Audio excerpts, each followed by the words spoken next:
Alright, so I was told to mention, of course, that today is Yom Yerushalayim, where very clear, open miracles were done for us, Baruch Hashem. Okay, so I want to speak on a topic.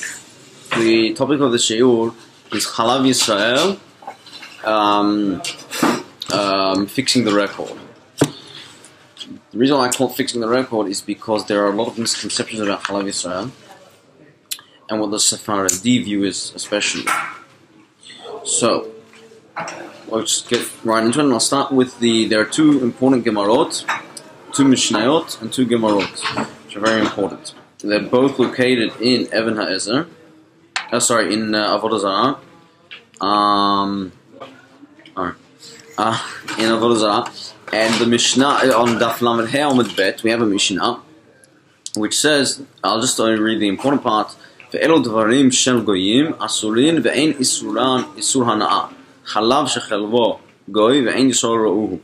That's all that's required for us. So these are things of goyim which are forbidden for us, and they're not forbidden for us to benefit from. In other words, you can buy and sell it, you can feed it to your dog, but you're not allowed to eat it.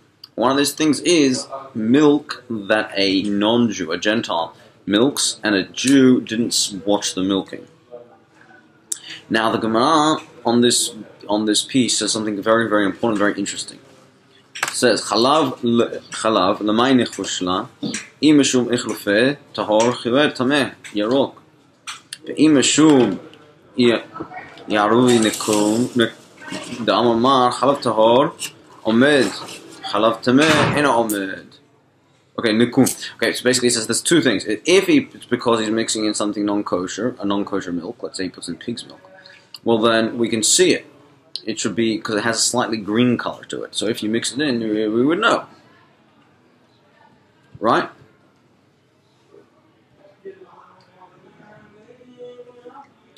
Now, or if it's because of there's a mixture. No, so if it was non-kosher milk, it wasn't a mix. If it was unkosher milk, right? It has a different color, slightly different color to cow's milk. It has a slightly greenish color, apparently, right?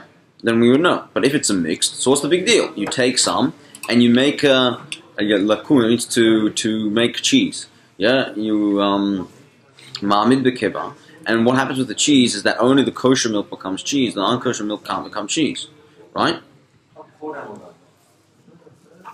Let's read it in English. I'll just say it in English, it's easier. Right? It curdles it.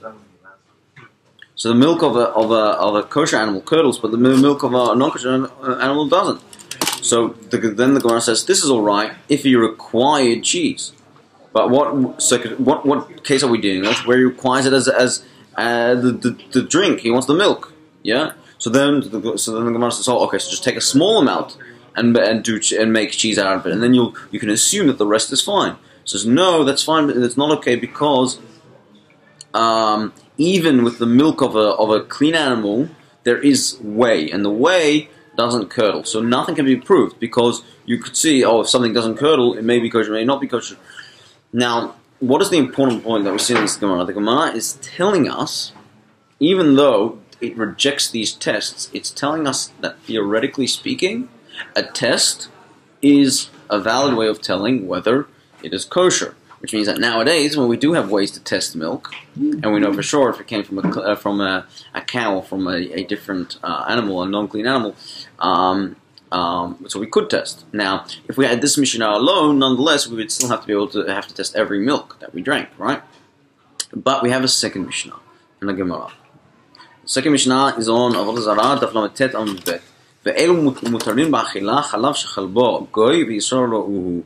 And these are permitted for a Jew to eat. A milk which was milked by a non-Jew, but a Jew was watching. Right? Okay, so that's the part of the Mishnah that's relevant. Then the Gemara says a very interesting thing. Tanin laha d'tana Rabbanan yoshev yisrael b'tzad edro shel goy v'goy cholev lo mevi lo ve'eno choshesh. And we bring a beraita, I believe it's a beraita, that if you're allowed to eat milk, which is milk by a non-Jew, and the Jew is he's sitting near the flock. So he's not actually standing there, right? He's sitting near the flock, and the goy milks, the Gentile milks. So then it's fine, right? Where does it say that? What? In the Gemara? Yeah. Yeah, so now... So what? Say so? Now the Gemara asks a obvious question. It says, Hechidami. It says, like, Pshita. What's it trying to tell us? What is this Beraita adding to us that we didn't know from the Mishnah? If there's nothing unclean in that flock, there's no unclean animals, then it's obvious that it's okay. Even if he didn't actually watch because he's sitting down. This is an important point. Because he's sitting down, he can't actually see. Only if he's standing up, he can see. And if there is something impure in his flock, why is it permitted? So in other words, the Gemara is saying that the Beraita is talking in a place where there is an impure animal there. Right? In Pesach. So why would we allow it if he's not actually watching, if there's something tameh there? In other words, the Beraita is speaking where there is an impure animal there. And now the Gemara asks the obvious question. But he can't see it because if he's sitting down, he can't see. So then what? There's no question. The question is, we might think that because he's sitting down, he can't really see, maybe he's going to bring tameh milk and he's going to mix it in. Kamash Malan, no, it's coming to teach us, because he can simply stand up, right?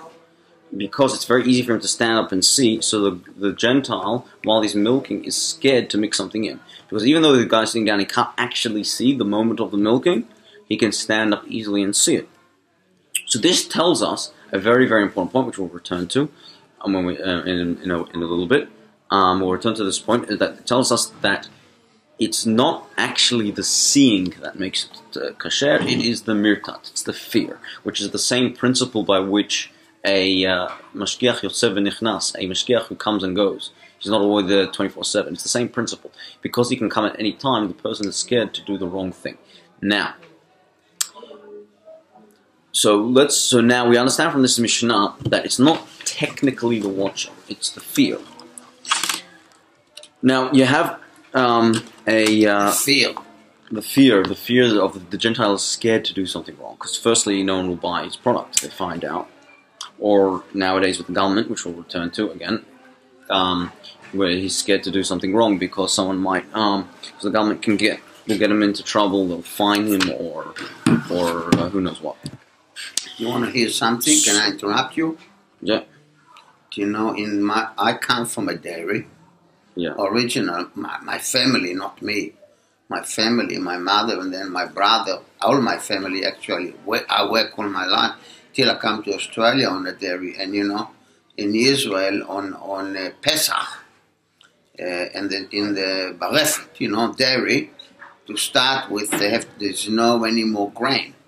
They have to make sure they don't feed them any grain. Chitar or se'ora, barley, those things, they don't feed them. And secondly, they come up and they mechatim or מכשירים all the vast, all the mechalim ואת הכל, and then בפסח הגוי, רק התאילנדר, אלא לחלוב. הם אסור להם לחלוב. אז, אבל כמו שאתה אמרת, הם צריכים, יהודי או ישראלי חייב לשמור עליהם. אז מה הם עשו? הוא חייב עכשיו להכניס מצלמה. Okay, well, one second. והם מסתכלים את זה מתל אביב. Firstly, we're talking about different halachot there. Firstly, no, just tell you the story about supervision. The point I'm trying to say over here is that well, you'll see in the Shi'ur, is that the Gemara doesn't actually technically require a Jew to be watching the full time of milk. Really? And this is what I'm going to get to okay. in a minute. Now, so one second. So this is what. So now, as I said before, Yeah. the thing that makes it kosher is not the actual watching. It's not. It is not. the fear. It is the fear that he has of doing something wrong. We learn that Is from the it only Beraita. Sepharadi or that Ashkenazi too? It's the Gemara. It's the Gemara. It's a Okay. Peshat in the Gemara. Yeah. And I'll get to this in a minute. Now, you had in Amsterdam, you had a Rav called the Pri Hadash. He was a Sepharadi, Spanish and Portuguese technically, and he wrote in his Pri Hadash, he wrote at great length to speak on the topic of what makes something Halav Yisrael. Now, let's understand what Halav Yisrael is. Halav Yisrael is a gezerah. Is Now, a gezerah, it's a decree. Zera, okay. Okay. And a gezerah works like this. If there were no gezerah, I am allowed to assume that when I go and buy cow's milk, that he's selling me cow's milk. And I could buy it without checking it out, unless I was aware of a serious doubt. I would be able to buy it by default. A gezerah, because we have a rule called lo machzakinan be'surah. We don't assume something is forbidden. We assume it's permitted. A gezerah tells me no. In this case, when we're making the gezerah, we assume it's prohibited until you have a strong basis to assume it's permitted. So in other words, we will take on assumption that it is prohibited. Now, the Pri Hadash obviously tries to understand the exact parameters of this gezerah. For instance, we have Rishonim who argue, most Rishonim think like, as I'm about to say, but we have Rishonim who argue whether Halav Yisrael is a gezerah which applies across the board. I'll give you an example of a gezerah which applies across the board. The gezerah on cheese. Cheese is a separate gezerah because we're worried about they'll put in non-kosher animal rennet. And because of this, we ban all cheese, whether it's vegetable rennet, whether it's microbial rennet. Even though there are some people there were some geonim, some people who want to allow, if you know for sure, it's vegetable rennet. However, that's not accepted la halacha, and we accept it as a blanket. What about in the Western world, where there's clear laws that if no, it this, doesn't make a it's difference. this? It doesn't make a difference. We're talking about this is a blanket decree. Unlike Halav Yisrael, which isn't. That's the point. So a lot of Rishonim say it's not a blanket decree. It's a decree which has got to do with the circumstances, which is why the Pri Hadash, essentially his conclusion, he has a number of important conclusions. One of his conclusions is that in a place, his view is like this: in a place where it is more non-kosher milk is more expensive or less available than kosher milk, one or the other, we do not. The gezerah doesn't apply because the gezerah is made in a place where it is worth it for the non-Jew to mix it in. Now, it's not worth it for him to mix it in if it's more expensive. He's trying to make money, so in other words, he tries to put in a cheaper non-kosher milk. But if it's more expensive, we won't worry. So like for example, like in Muslim countries, so they would have camel's milk, but camel's milk is considered a higher quality and more expensive than cow's milk very often. Hence, we wouldn't worry about that. And they certainly don't have pigs, right? His other point is that if it's not commonly available, well then they don't have it to mix in. So he actually states that everyone in his city, including himself, relied on this. And only a few people who were extra stringent didn't. So basically, we see that the gezerah, according to, he brings a whole lot, it's a very long, he writes at great length on the topic. Now, so you have essentially, so this is all on the, now we know the real law that applies to us, the most important law is knowing that there's no tameh animal in that place. Because as the Gemara says, it's obvious if there's no tameh animal that he doesn't have to watch. Nowadays, the laws require, let alone supervision, that he might mix it in, like let's say mirtat, fear, yeah? You don't even need that if you know that it's forbidden for them to have, and it is nowadays forbidden to have any other animal around a milking area. Western actually countries, a at law, least. in a Western country, but even in a non-Western country, which I'll get to in a minute. That if you know that it's illegal and they don't do it, they know they don't have our animals there, then we're not worried. Now, when it comes to so now Rav Moshe Feinstein, for example, and the Chazon Ish, they based their thing on the government supervision, on fear. But Not only that. the Pri Chadash didn't base it off that. He based it off the fact that the Gezerah will only apply in a case where it is actually feasible for a non-Jew to mix it in. So But in not other only words, that, if I can interrupt you, yeah. it's actually impossible to add anything else into the milk. Have you seen the dairies these days, especially in Australia? There's no human interaction. Oh, which There are reminds me. pipes connected from the cow all the way to the factory and into the bottle. It's physically impossible. Now, not only that, is that even if they did use those pipes and everything for non-kosher animal, so because even though some poskim like the Isur Veheta Ha'aruch, they say that you have to check the pail to make sure that there's no kosher milk before he mixes, before he goes and milks it. Is that's not a problem? The amount of milk that they milk from the kosher will anyways do but anything, and anyways they don't use the same equipment for the animals anyway. So now, when I mentioned before that it's fixing the record straight, it's very, very simple. Nowadays, so the Peshat in the Gemara and many poskim is that this is fine. Now, so nowadays you have a tendency in kashrut agencies and people who in their day-to-day speech is that they call people who have unwatched Halav Yisrael, as I call it, Halav Yisrael that wasn't actually supervised by a Jew, they call this Halav Stam or Halav Nochri. And only milk which is watched by a Jew they call Halav Yisrael, which makes a very bad implication. It implies that those people who have regular milk, which is unwatched, it implies they are not keeping the gezerah of Halav Yisrael. But we saw that they clearly are. They are within the limits of what the Gemara says. And hence they keep it Halav Yisrael. So people, before they say, oh no, it's not Halav Yisrael, they're implying that they're not keeping the Gemara. It's actually very.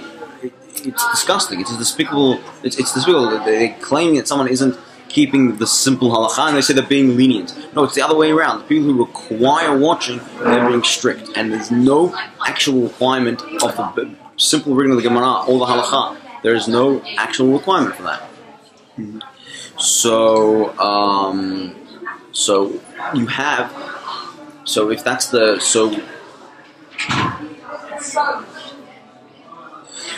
So you see, I mean, the extent of it is crazy, because even that person sitting down is only required sitting. We said is fine, even if there's a non-kosher animal in the area, and he might actually take from the non-kosher animal. But here, there's no non-kosher animal in the first place, so you don't even need sitting. You just need fear to mix in.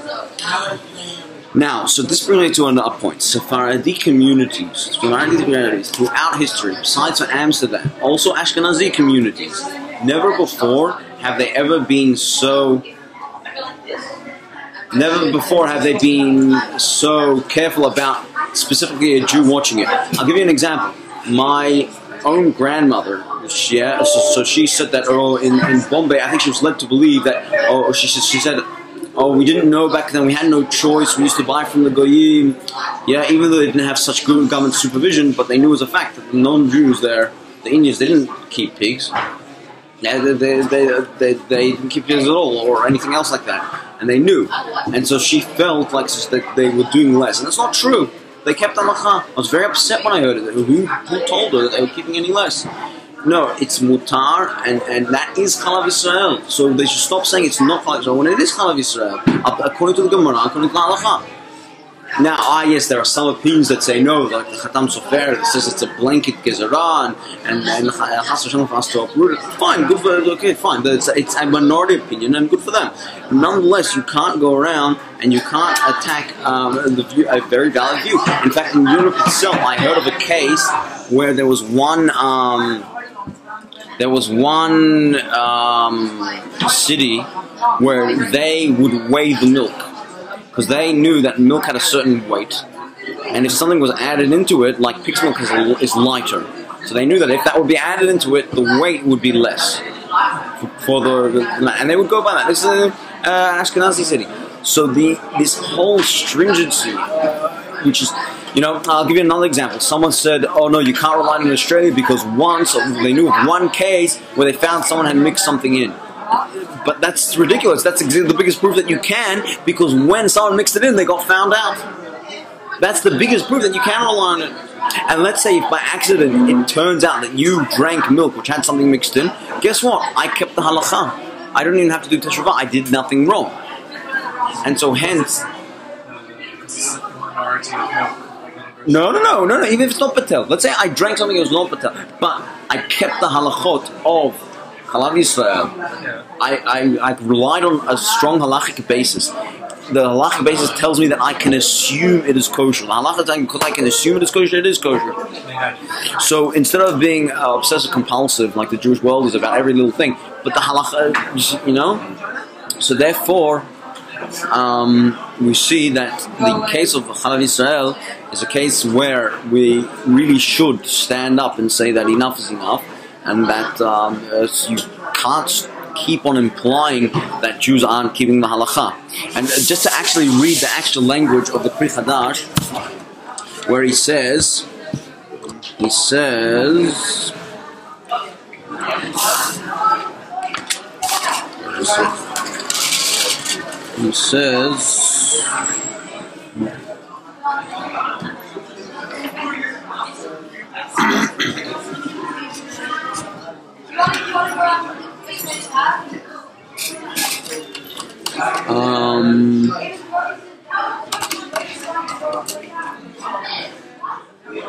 here.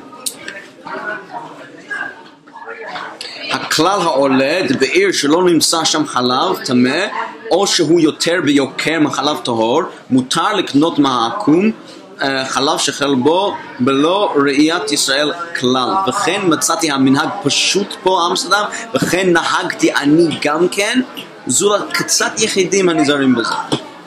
So he says that the rule that arises from everything that I've said is that in a city where there's no impure milk, or where it's more expensive, and by the way, it is the case. I've found out, like in Melbourne, things like a rare milk, like a camel milk or a pig's milk, they're considered specialty, and they're actually more expensive. So therefore, he says that it's mutar even without a Jew watching it at all, and that's what I found as the minhag that's most common in Amsterdam, and similarly, I myself.